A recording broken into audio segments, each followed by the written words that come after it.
Welcome back to Dead Good Book Reviews. I'm Judith and you're watching another episode of Overbooked here on the channel. This is the series where I talk about every single book on my shelves because I travelled through many multiverses to get to this point and I now have two. That was a weak one. We're going to keep going. Today we are going to be talking about M.R. Carey's Infinity Gate. Couldn't remember if that was the title, but it is. Cue the music. This is a review copy of this book. It was sent to me for free by the publisher. Reminder that nobody except my patrons is paying me to talk about books and all opinions are my own. I am going to keep this as spoiler-free as humanly possible while still talking about the book as a whole. If you want to go in knowing absolutely nothing, pause the video, come back when you've read it, we'll talk then. And I will link the story graph for the book below in case you want to check out any user-generated content warnings. This is a very sci-fi book that came out in September? Yes, September of 2023, and I never made a video about it, so the time is now. M.R. Carey also wrote The Girl with All the Gifts, is probably what he's best known for writing, though since then has also written the Book of Coley, which I haven't read. I have a vague feeling I did read The Girl with All the Gifts, but I can't remember anything about it if I did. So let's say this is the first book of his that I've read and remembered. This is book one in what is set to be a series. It is called the Pandominion series. It's hard to say. It's even harder to spell if you're me. But yes, pan or dominion, control over, I guess is the meaning of that. I've not actually looked up the definition ever. We are in a world where there are multiple worlds, multiverses. The Pandominion is the sort of trade agreement enforcement body that works between these multiple worlds. We actually encounter it through our first character, Hadiz Tambuwal, who is a scientist working in Nigeria who works in a world that is not connected in with these multiverses, but she discovers multiversal travel right at the start of the book, and we kind of get caught up in that. In terms of the structure of the book, it doesn't actually follow one character from beginning to end. It is narrated by an unknown narrator, and we follow, I think, multiple characters, but broadly speaking, it's three characters whose journeys kind of touch, overlap, and then we move on with the next one, is how I would describe it. All I'll say is they are three very different characters with very different experiences, and we do kind of come back and circle around. It's a very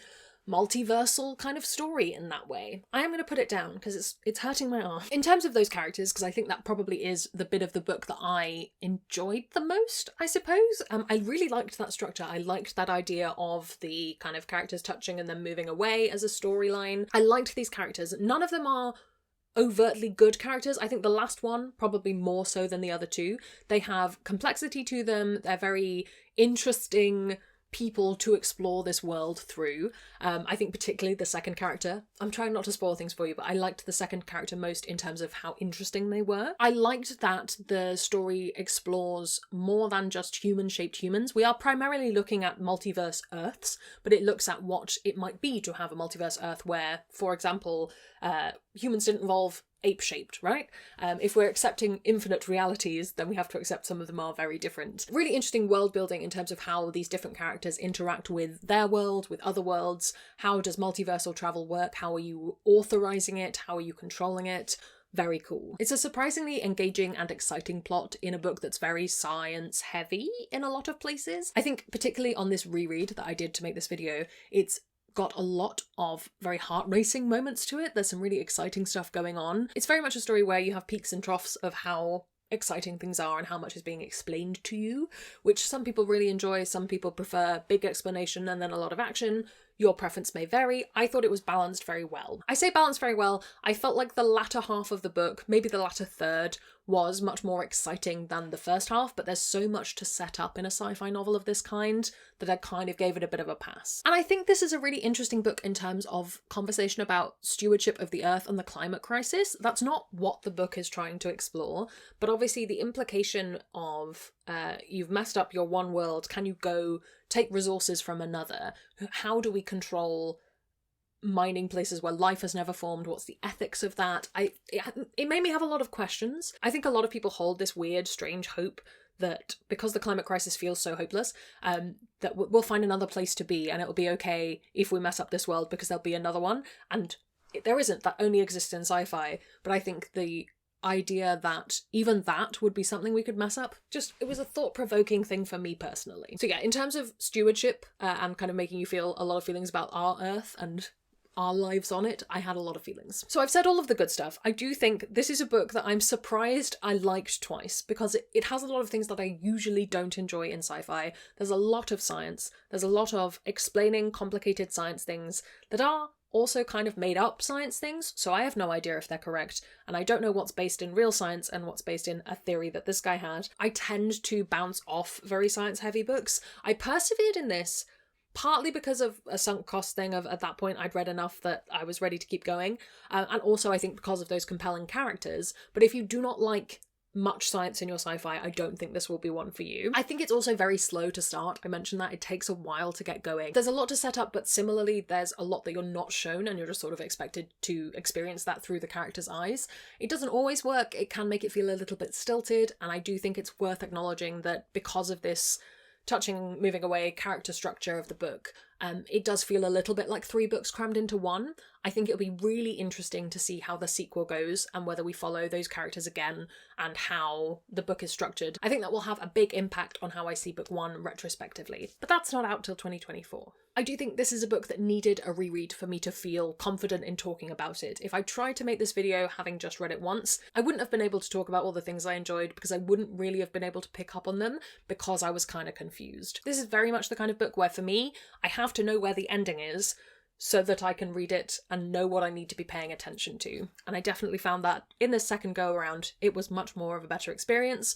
But obviously not everyone likes to reread, not everyone has the time to reread. If you're getting this from the library, you might not have the space in your library loan to do a reread, but I thought it worth mentioning. Overall, I had a positive reading experience with this book, I can't deny that. I definitely think it has some problems, I have some questions about some of the world, and I think if I hadn't had a planned reread in, I might have unhauled it. But because I knew I was going to be picking it up again, I kept it on my shelf, and now I think I will read the sequel. And if my track record at the moment is anything to go by, therefore I will end up reading the entire series, but who knows, the second book might be a wash. We'll see how we go. In terms of other things you might want to read, I scrolled through a bunch of the sci-fi that I've got tagged on my story graph. I don't read oodles of sci-fi, and a lot of what I read is very different to this. The Quantum Magician by Derek Kunskin is a very science-heavy sci-fi heist series. I also wondered about The Doors of Eden by Adrian Tchaikovsky, which is again very science-heavy. That also deals with multiverses in a lot of ways. And if you want more of a time travel kind of timeliney sort of story, I recently read Fractured Infinity by Nathan Tavares, and I thought that was really lovely, a little bit more lighthearted, a lot more gay, a good time. Should you read Infinity Gate? It's so hard to say. I'm really aware that I don't read a lot of sci-fi, and therefore this particular sci-fi, I feel like I haven't got the right grooves in my brain for fully enjoying it and fully recommending it and comprehending it. They're getting there. I've read a lot more than I've ever read before, but it's still very much a kind of budding interest for me, is probably the best way to put it. So if you are a really heavy sci-fi reader, you might feel differently to me. I personally would say if the premise sounds interesting to you and you can cope with a bit of sci-fi waffle, this will be a good book. If neither of those things sound good, if you would much rather read a cozier science fiction or a more fantasy adjacent science fiction, because I do think they are a thing, then I wouldn't necessarily recommend this. The timing needs to be correct. And also maybe plan for a reread if you really think you're going to get into it. Have you read this? Do you have plans to? Are you excited for book 2? Let me know down in the comments below. Also let me know if you've read any of his other stuff. I'd be interested to know your thoughts on that as well. While you're down there, if you haven't already, please do subscribe. It makes me feel loved and appreciated. You can also come hang out on Discord where we have chill chats about books. I'd like to say an enormous thank you to all the ghosts who haunt me over on Patreon. They support the channel and in return get early access to videos, bonus content, access to my weekly live streams and more. If you'd like to join their number, that's linked below as well. Thank you so much to you for watching. That's all from me, and I will see you in the next one, which I think will be next year now. Bye. There's gonna be some bloopers now. Where can you go? Can you go here? Am I gonna just have my head in front of you? No.